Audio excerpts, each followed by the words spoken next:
A presença de Deus. Shogefendi. Primeiro período. O ministério do Bab. Capítulo 1. A origem da revelação Babi.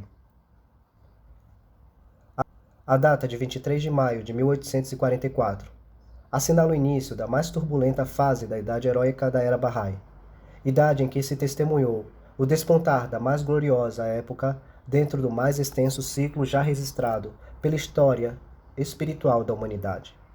Um lapso de tempo não superior a 9 anos marca a duração desse período, que é por todos os títulos o mais empolgante, trágico e fértil em acontecimentos do primeiro século da Era Bahá'í.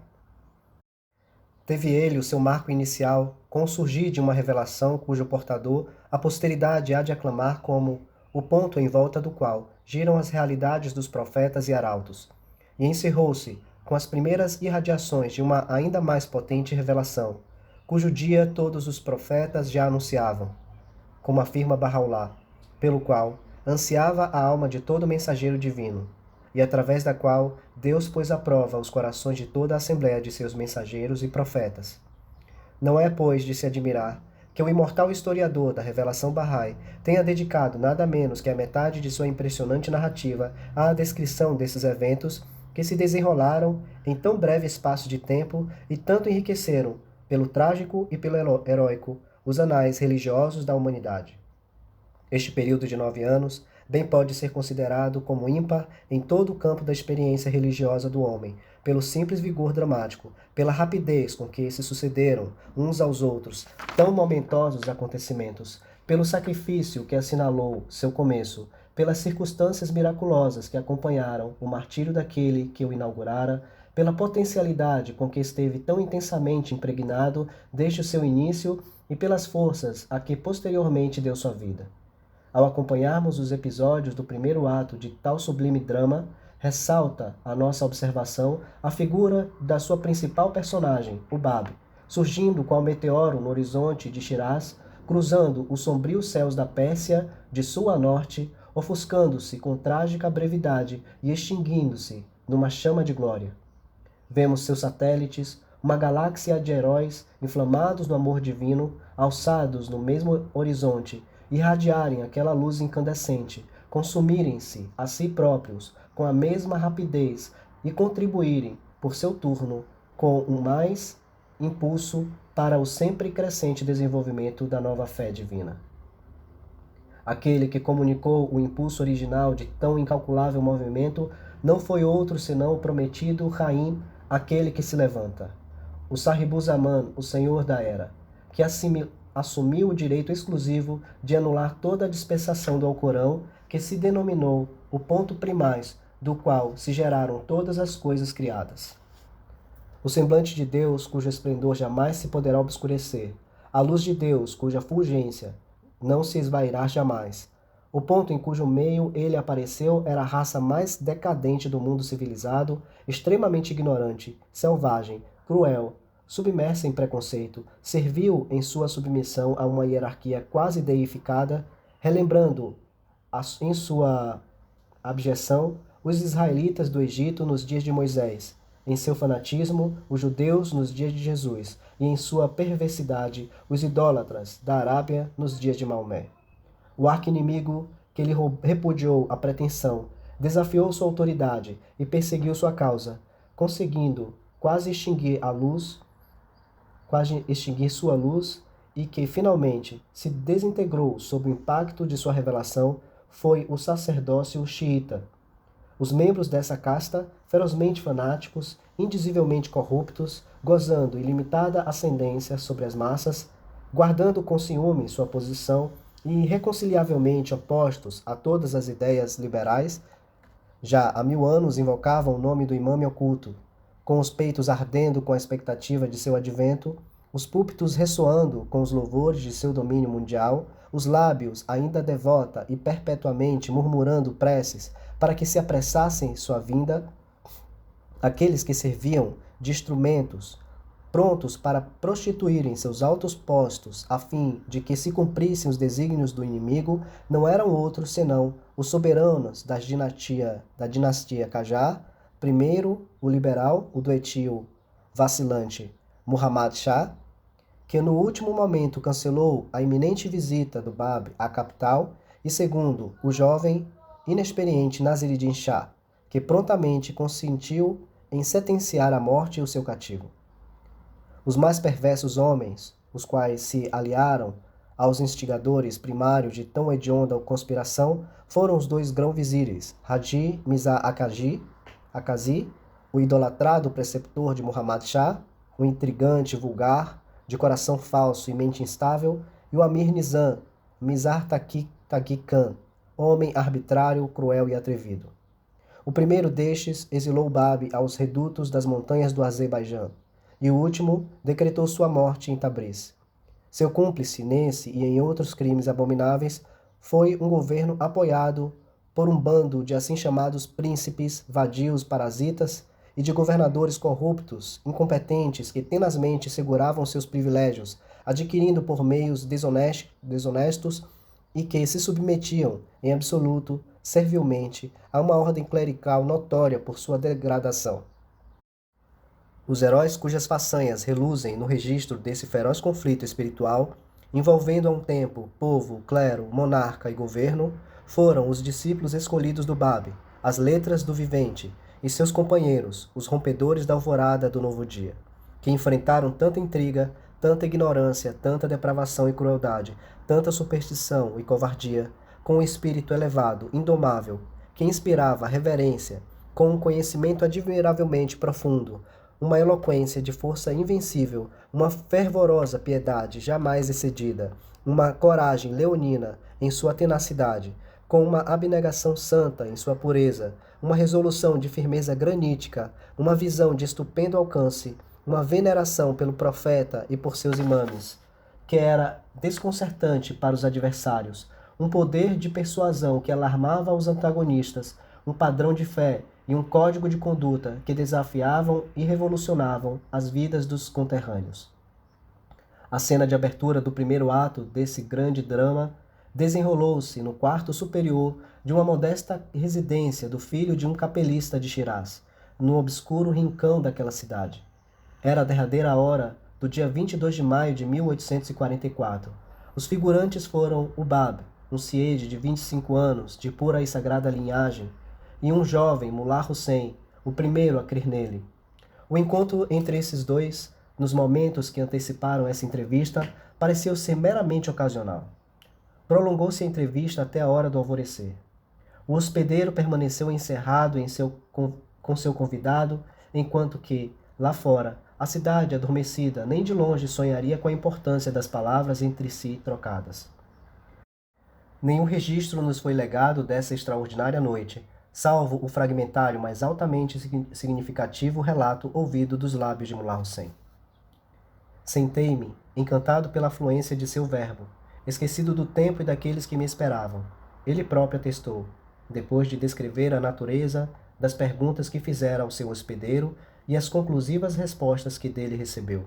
Respostas estas que baniram a sombra de qualquer dúvida que pairasse sobre a justeza de sua pretensão ao proclamar-se o prometido Caim. De repente, a chamada do muezzin convidando os fiéis à prece matinal despertou-me do estado de êxtase em que eu parecia estar mergulhado. Todas as delícias, todas as inefáveis glórias que o Todo-Poderoso narrou no seu livro como as inestimáveis riquezas dos habitantes do paraíso, de tudo isso tive como que uma sensação nessa noite. Penso ter estado num lugar do qual se poderia realmente dizer: aqui nenhuma faina nos preocupará, nenhuma fadiga nos molestará, nenhuma palavra vã será aqui ouvida, nenhuma mentira, apenas o brado de paz, paz. O grito aqui levantado será: glória a ti, ó Deus, e a saudação aqui feita: paz. Sendo este o término de seus clamores: louvado seja Deus, Senhor de todas as criaturas, o sono afastou-se de mim naquela noite. Sentia-me dominado pela música daquela voz, que era ora mais viva, ora mais branda, à medida que ele recitava, ora tornando-se mais grave ao declamar versos do Caímo Lasmar, ou ainda adquirindo etéreas e sutis harmonias à proporção que pronunciava as orações que estava revelando. Ao termo de cada invocação, ele repetia este versículo: muito aquém da glória do seu Senhor, o Todo-Glorioso, esteja tudo o que dele dizem suas criaturas, e a paz esteja sobre seus mensageiros, e louvado seja Deus, o Senhor de todos os seres. Esta revelação atestou ainda Mullah Hussein, que tão rápida e impetuosamente me atingiu, baixou como um raio que por certo tempo parecia haver-me anulado as faculdades. Cegou-me o seu deslumbrante esplendor e abateu-me sua esmagadora força. Excitamento, alegria, reverência e maravilha agitaram as profundezas de minha alma. Predominavam em meio a essas emoções uma sensação de contentamento e força que parecia haver-me transfigurado. Quão débil e impotente, quão abatido e tímido eu me sentia anteriormente. Não me era dado, então, nem escrever nem andar, tão trêmulas estavam minhas mãos e meus pés. Agora, no entanto, o conhecimento de sua revelação galvanizara meu ser. Senti-me possuído de tal coragem e vigor, que se o mundo, todos os seus povos e potentados estivessem a marchar contra mim, eu teria, sozinho e impávido, resistido à sua investida. O universo se me afigurou como uma simples manchinha de pó. Parecia-me ser a minha própria voz, a de Gabriel personificado, que bradava a toda a humanidade. Despertai, pois, eis que a luz matutina já raiou, de pé, porque sua causa já foi anunciada. Os portais de sua graça estão abertos de par em par.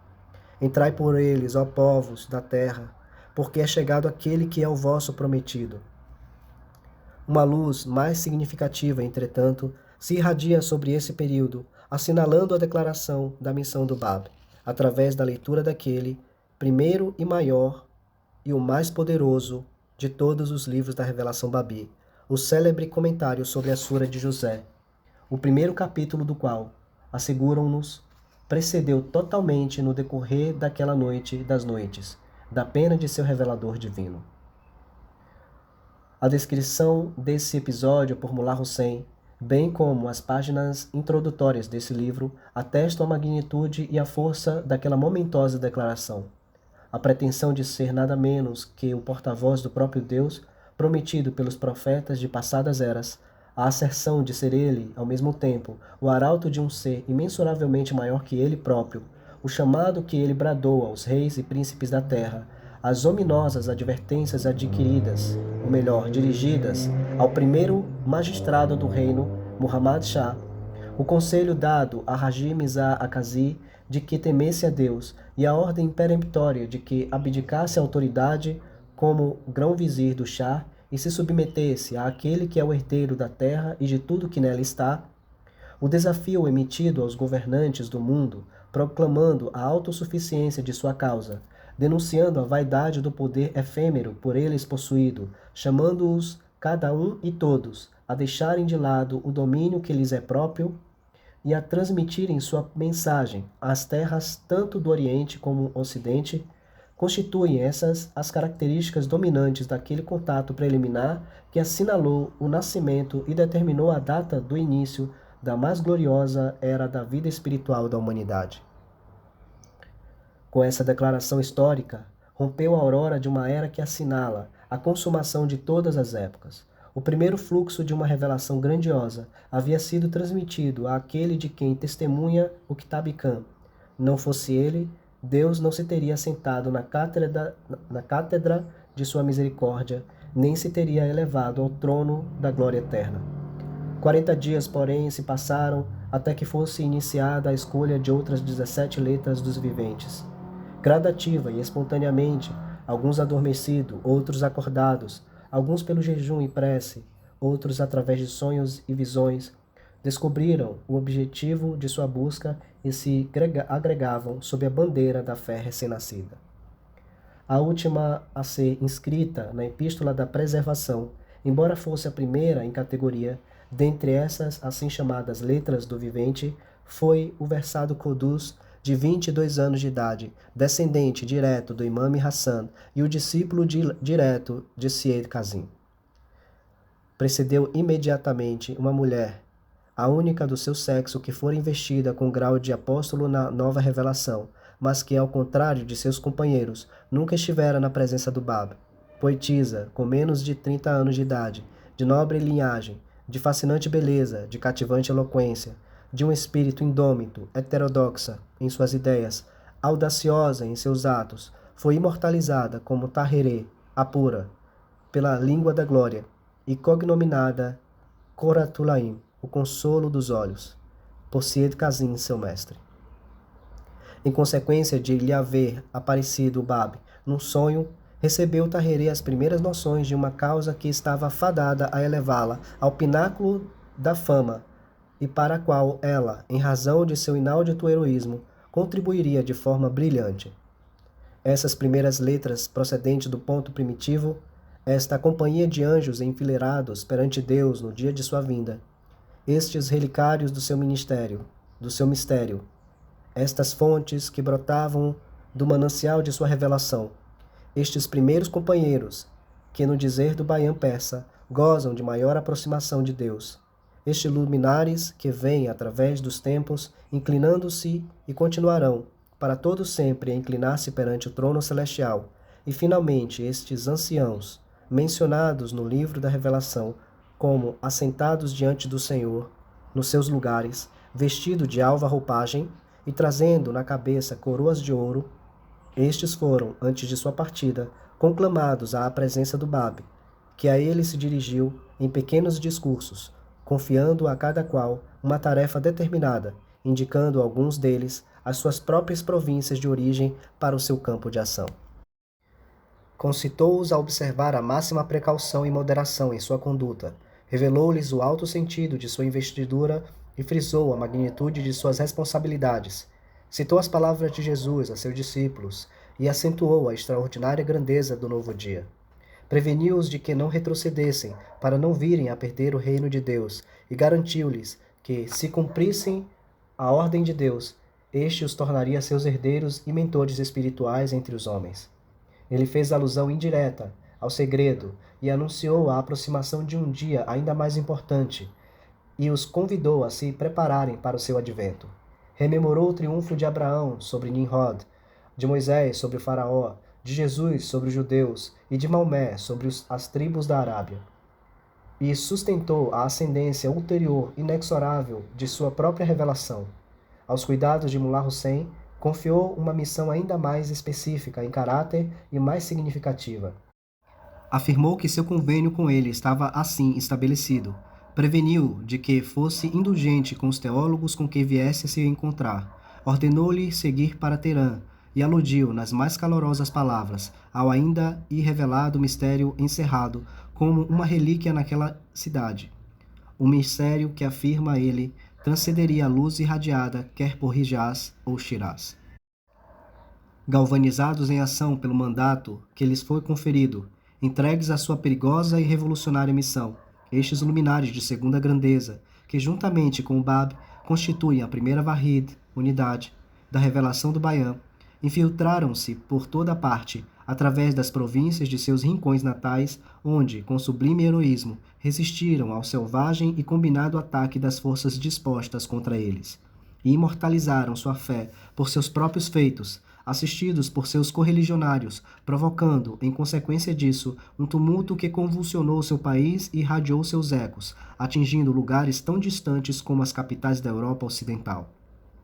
Foi, entretanto, só depois de haver o Bab recebido de seu fidedigno e bem-amado tenente, Mullah Hussein, a carta ansiosamente esperada, a qual lhe comunicava as jubilosas novas de sua entrevista com Bahá'u'lláh, que ele decidiu empreender sua longa e árdua peregrinação aos túmulos de seus ancestrais.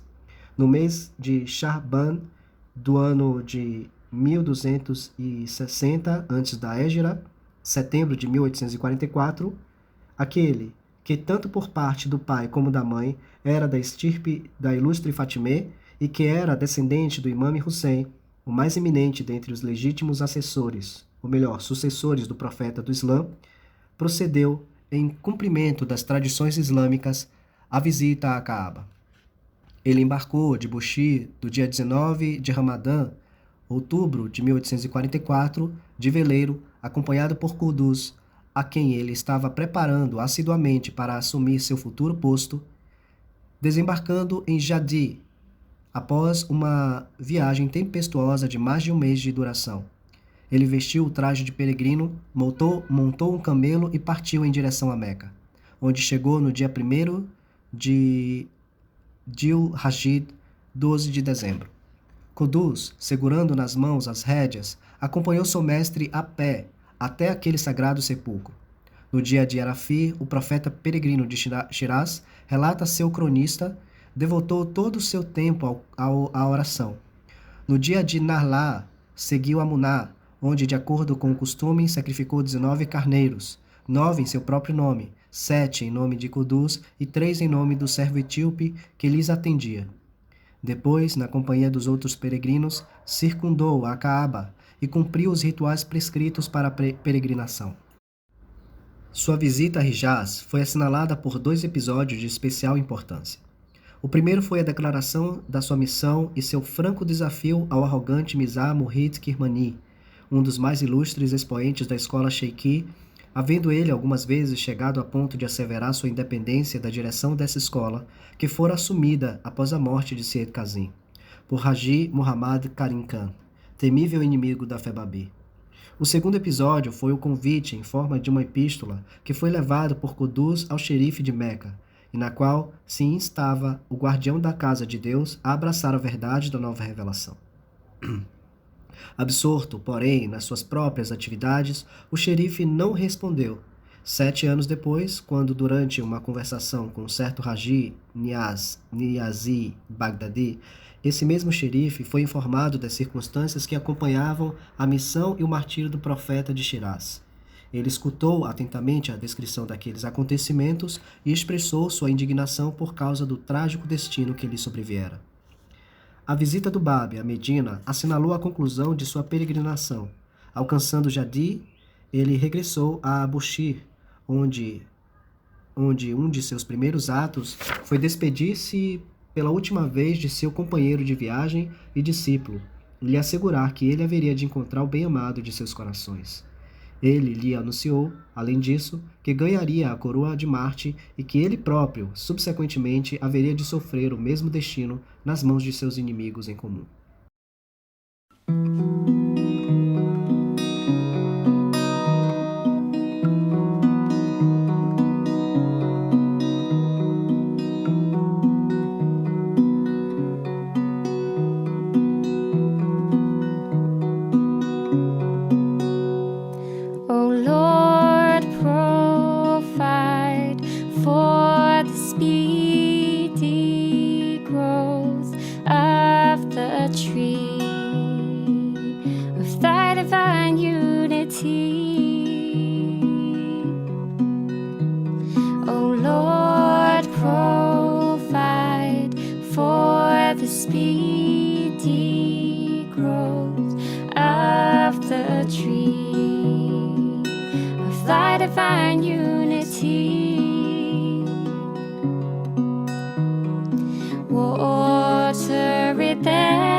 Water it then waters of thy good pleasure, thy good pleasure, and cause it before the revelations of thy divine assurance, thine assurance to yield such fruits as thou desirest, as thou desirest, thou desirest to yield such fruits as thou desirest, as thou desirest, thou desirest. O Lord, provide for the speedy growth of the tree.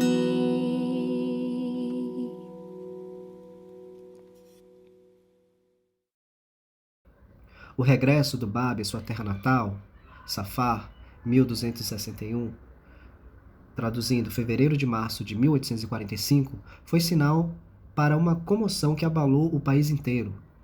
O fogo que a declaração de sua missão acendera estava aumentando até flamejar com as atividades de seus escolhidos discípulos, que largamente se dispersavam. Dentro de um período de menos de 2 anos, já havia inflamado as paixões de amigos e inimigos igualmente. Já irrompera a conflagração mesmo antes de regressar à sua cidade natal, aquele que a havia gerado. As implicações de uma revelação lançada tão dramaticamente em meio a uma raça a tal ponto degenerada, de temperamento tão inflamável, não poderia ter tido outra consequência realmente, senão a de excitar nos peitos dos homens as mais violentas paixões de medo, de ódio, de ira e de inveja. Uma fé cujo fundador não se contentava com a pretensão de ser a porta do imame oculto, que assumiu uma posição até superior àquela do Sahibuzaman, que se considerava o precursor de alguém incomparavelmente maior que ele próprio, que mandara peremptoriamente não só os súditos do Shah, mas também o próprio monarca e até os reis e príncipes da terra abandonarem tudo o que tinham e o seguirem, que se dizia o herdeiro da terra e tudo que nela se acha. Uma fé cujas doutrinas religiosas, cujas normas éticas, cujos princípios sociais e leis religiosas desafiavam a inteira estrutura da sociedade na qual nascera. Muito breve alistou, com espantosa unanimidade, as massas do povo sob o mando dos seus sacerdotes e seu supremo governante, com seus ministros e seu governo, fundindo-as em uma oposição que jurava destruir, desde a raiz, o movimento iniciado por alguém que eles consideravam um ímpio e presunçoso impostor. Com a volta do Bab a Shiraz, pode-se dizer, ocorreu o choque inicial de forças irreconciliáveis. Já o enérgico e destemido Mullah Ali Bastami, uma das letras do vivente, o primeiro a deixar a casa de Deus, Shiraz, e o primeiro a sofrer por amor a ele, quem na presença de um dos principais expoentes do Islã xiita, o Sheikh Muhammad Hassan, de grande renome, havia afirmado audazmente que jorrara da pena de seu recém-descoberto mestre, em um período de 48 horas, versículos tão numerosos como os do Alcorão, os quais seu autor levou 23 anos para revelar. Fora excomungado, acorrentado, sujeitado a toda ignomínia, à prisão e provavelmente à morte. Mullah Sadiq Khurasani, impelido pela exortação do Bab no Qazal-i-Sabir a alterar a sacrossanta fórmula de Adão, soou-a em sua forma nova ante uma congregação escandalizada em Shiraz e foi instantaneamente preso. Ultrajaram-no, tiraram-lhe as vestes, açoitaram-no com 1000 chicotadas. O perverso Hussein Khan, o Nizamu Dauli, governador de Fars, que havia lido o desafio divulgado no Kai-Mulasma, depois de mandar punir sumária e publicamente Mullah Sadiq, juntamente com Qudus e um outro crente, deu ordem para lhes queimar as barbas, furar as narinas e por elas passar cabrestos. Após haverem sido conduzidos pelas ruas nessa condição ignominiosa, foram eles então expulsos da cidade. A esta altura estava o povo de Shiraz num frenesi de excitação. Violência e controvérsia, enfurecendo-se nos masjins, madriches e bazares e em outros lugares públicos, A paz e a segurança periclitavam gravemente. Os mulais, receosos, invejosos, completamente irados, começaram a perceber a seriedade de sua posição. O governador, extremamente alarmado, mandou prender o Bab. Ele foi conduzido a Shiraz sob escolta e, na presença de Hussein Khan, severamente repreendido. Com tanta violência lhe bateram o rosto que seu turbante caiu ao chão. Graças à intervenção do imã Jumi, lhe foi concedida a liberdade condicional, sendo ele entregue aos cuidados de seu tio materno, Haji Mirza Syed Ali. Seguiu-se um breve intervalo de calma, permitindo ao jovem cativo celebrar o Nauruz daquele ano e do próximo em uma atmosfera de relativa tranquilidade, na companhia da sua mãe, sua esposa e seu tio. Entre mentes, a febre que se havia apoderado de seus seguidores estava se comunicando aos membros do clero e das classes mercantis e já invadindo os mais altos círculos da sociedade. De fato, uma onda de apaixonada inquirição havia varrido o país inteiro e inúmeras congregações escutavam maravilhas, os testemunhos relatados eloquente e destemidamente pelos mensageiros itinerantes do Bab.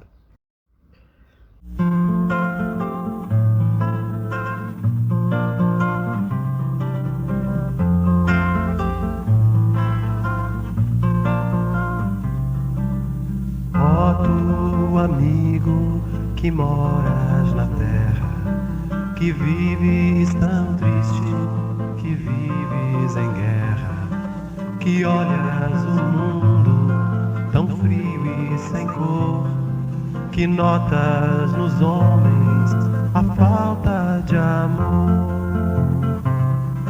Sorria que o dia de Deus já chegou, pois sua glória nos iluminou e a terra já brilha com sua luz.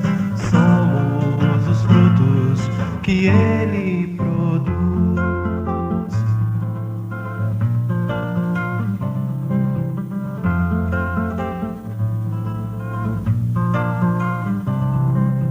Ó tu amigo que choras no leito, que gritas nas ruas a dor do seu peito, que pedes justiça, não pedes favor, que pedes ao mundo paz e amor. Sorria que o dia de Deus já chegou, pois sua glória nos iluminou e a terra já brilha com sua luz. Somos os frutos que ele produz.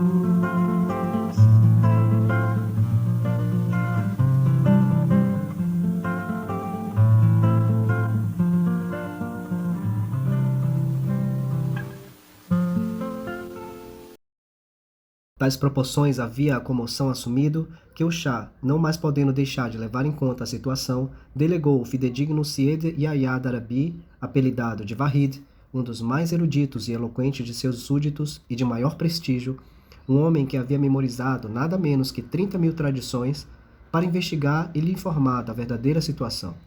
Dotado de largueza de visão, de viva imaginação e de uma natureza zelosa, e tendo íntima associação com a arte, ele, no decorrer de 3 entrevistas, foi completamente conquistado pelos argumentos e pela personalidade do Bab. Sua primeira entrevista focalizava os ensinamentos metafísicos do Islã, as mais obscuras passagens do Alcorão e as tradições e profecias dos imames. No decorrer da segunda entrevista, Vahid ficou espantado ao verificar que as perguntas que ele tencionava submeter para elucidação se havia apagado de sua memória tão retentiva, e no entanto, completamente maravilhado, descobriu que o Bab estava respondendo as mesmas perguntas que ele havia esquecido. Durante a terceira entrevista, as circunstâncias que acompanhavam a revelação do comentário do Bab sobre a Sura de Qawtar, consistindo de nada menos de 2.000 versículos, tão profundamente emocionaram o delegado do Shah que ele, contentando-se com um simples relatório por escrito ao mordomo da corte, se levantou de imediato para dedicar sua vida e todos os seus recursos ao serviço de uma fé que haveria de lhe recompensar com a coroa do martírio durante o tumulto de Nairis. aquele que resolvera firmemente refutar os argumentos de um obscuro Siede de Shiraz, induzi-lo a abandonar suas ideias e conduzi-lo a Teherã como prova da ascendência que sobre ele conseguira, foi impelido a sentir-se, como ele mesmo mais tarde confessou, tão humilde como o pó sob seus pés. Até Hussein Khan, que fora o hospedeiro de Wahid durante sua estada em Shiraz, foi constrangido a escrever ao Shah e expressar a convicção de que o ilustre delegado de Sua Majestade se tornara Babi. Outro famoso defensor da causa do Bab, de um zelo ainda mais intenso do que o de Wahid e de posição quase igualmente alta, foi Mullah Muhammad Ali Zanjani, apelidado de Rujat. Um Akbari veemente em controvérsia, de temperamento audaz e independente, que não tolerava restrição, um homem que ousara condenar toda a hierarquia eclesiástica, desde Abwabi Arbai até o mais humilde mulá, ele, mais de uma vez, por meio de seus talentos superiores e sua fervente eloquência, confundira publicamente seus adversários xiitas ortodoxos. Uma pessoa tal como esta não poderia se manter indiferente para com uma causa que estava produzindo tão grande divisão entre seus conterrâneos. O discípulo mandado por ele a Shiraz para investigar o assunto foi de imediato cativado pelo mágico encanto do Bab. A leitura de apenas uma página do Qaimul Asma, traduzido a Rujat por este mensageiro, foi suficiente para efetivar dentro dele tal transformação que perante a Assembleia dos Ulemás de sua cidade natal, ele declarou que fosse o autor dessa obra pronunciar ser dia, noite e o sol uma sombra, ele sem hesitação lhe sustentaria o veredito. Ainda outro recruta ao sempre crescente exército da nova fé foi o eminente literato Mirza Ahmad Azgandi, o mais erudito, o mais sábio, aquele que mais sobressaía entre os ulemás de Khurasan. Na expectativa do advento do prometido Caim, ele compilara mais de 12.000 tradições e profecias referentes ao tempo e caráter da revelação esperada, e a circulara entre os codiscípulos, estimulando-os a citá-las extensamente a todas as congregações e em todas as reuniões. Enquanto nas províncias a situação se deteriorava constantemente, a amarga hostilidade do povo de Shiraz rapidamente se aproximava de um clímax. Hussein Khan, vindicativo, implacável, exasperado pelas notícias trazidas por seus vigilantes agentes de que o poder e a fama de seu cativo cresciam de hora em hora, decidiu tomar providências imediatas. Disse até que seu cúmplice, Haji Mirza Akazi, lhe havia dado ordens para matar secretamente aquele que queria desintegrar o Estado e lhe demolir a religião estabelecida. Por ordem do governador, o chefe de polícia, Abdul Hamid Khan, na calada da noite, escalou o muro e entrou na casa onde o Bab estava confinado, prendeu-o e confiscou todos os seus livros e documentos. Nessa mesma noite, entretanto, uma ocorrência dramaticamente repentina acontece, designada providencialmente, sem dúvida, para confundir as tramas dos conspiradores e permitir que o objeto de seu ódio prolongasse seu ministério e consumasse sua revelação. Um surto de cólera, devastador em sua virulência, já havia desde meia-noite abatido mais de 100 pessoas. O pavor da praga entrara nos corações de todos os habitantes da cidade aflita. Fugiam em confusão, em meio aos gritos de dor e tristeza. 3 dos empregados domésticos do governador já haviam morrido. Os membros de sua família estavam desesperados, prostrados, gravemente doentes. Ele, em seu desespero, deixando os mortos sem sepultura, fugira a um jardim nos arredores da cidade. Abdul Hamid Khan, em face desse inesperado acontecimento, decidiu conduzir o Bab à sua própria residência. Lá chegando, ficou apavorado ao saber que o filho fora atacado da praga e já agonizava. Em desespero, jogou-se aos pés do Bab, implorando-lhe perdão, rogando-lhe a que não imputasse ao filho os pecados do pai e lhe dando a palavra que se demitiria de seu posto para nunca mais aceitar semelhante encargo. Vendo a resposta à sua súplica, dirigiu ele ao governador um apelo, pedindo-lhe que libertasse seu cativo e assim desviasse de seu curso fatal essa temível visitação. Hussein Khan acedeu ao pedido, libertando seu prisioneiro, mas impondo como condição sua saída da cidade. Miraculosamente preservado por uma providência onipotente e vigilante, o Bab viajou a Isfahan em setembro de 1846, acompanhado por Syed Kazim Zanjani, Seguiu-se mais um intervalo de calma, um breve período de comparativa tranquilidade, durante o qual os processos divinos que se havia posto em movimento se aceleravam ainda mais, precipitando uma série de ocorrências que leva ao encerramento do Bab nas fortalezas de Maku e Shirik, e culmina com seu martírio na praça do quartel de Tabriz. Bem ciente das provações que lhe impediam, que o haveriam de afligir, o Bab, antes da sua separação final de sua família, legara a sua mãe e a sua esposa todas as suas possessões. A esposa havia a ele confiado o segredo daquilo destinado a lhe sobrevir, e para ela revelara uma oração especial, assegurando-lhe que a leitura dessa oração lhes resolveria as perplexidades e aliviaria as tristezas. Durante os primeiros 40 dias de sua estada em Isfahan, ele foi hóspede de Mizar Syed Muhammad, o Sultanul Ulama, o Imam Jumi, um dos principais dignitários eclesiásticos do reino, de acordo com as instruções do governador da cidade, Manucher Khan, o Mu Tamidul Dauli, que havia recebido do Bab uma carta na qual pedia que lhe designasse o lugar onde ele deveria hospedar-se. O Bab foi recebido com muita cerimônia e a tal ponto encantou o povo dessa cidade que, em uma ocasião, após seu regresso do banho público, uma multidão clamou avidamente pela água usada pelas abluções. Tal era a mágica de sua personalidade que seu hospedeiro, esquecendo a dignidade de sua alta posição, costumava servi-lo pessoalmente. Foi a pedido desse mesmo prelado que uma noite, após a ceia, o Bab revelou seu bem conhecido comentário sobre a Sura de Valzars. Escrevendo com assombrosa rapidez, dentro de poucas horas, havia ele devotado à exposição do significado de apenas a primeira letra dessa sura, a qual Sheikh Ahmad Azai dera especial importância e a qual Bahá'u'lláh se refere no Kitab Aqdas, versículos cujo número igualava ao da terça parte do Alcorão. Façanha essa que evocou tão espontânea manifestação de reverente espanto por parte daqueles que testemunharam isso, que todos se levantaram e lhe beijaram a orla do manto. Aumentava entre mentes visivelmente o tumultuoso entusiasmo do povo de Isfahan. Multidões de pessoas, algumas impelidas por curiosidade, outras desejando ardentemente descobrir a verdade, e ainda outras ansiosas de ser curadas de suas enfermidades. De todas as partes da cidade se aglomeravam na casa do Imam Jumi. O sábio e judicioso Manucher Khan não pôde resistir à tentação de visitar um personagem tão estranho, tão fascinante. Diante de uma ilustre assembleia de sacerdotes de maior destaque, ele, georgiano de origem e cristão de nascimento, pediu ao Bab que expulsasse, ou melhor, que expusesse e demonstrasse a verdade da específica missão de Maomé. A esse pedido, do qual aqueles presentes se haviam sentido forçados a declinar, o Bab prontamente acedeu. Em menos de 2 horas, e no espaço de 50 páginas, ele não só revelara uma detalhada, vigorosa e original dissertação sobre esse nobre tema, mas também o ligara tanto com a vinda do Caim como a volta do Imam Hussein.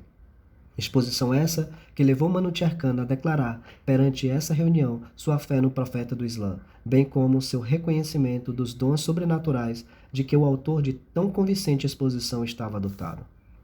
Essas evidências do crescente predomínio exercido por um jovem iletrado sobre o governador e o povo de uma cidade que com justiça era considerada uma das cidades do Islã xiita, ou melhor, uma das cidadelas do Islã xiita, alarmaram as autoridades eclesiásticas.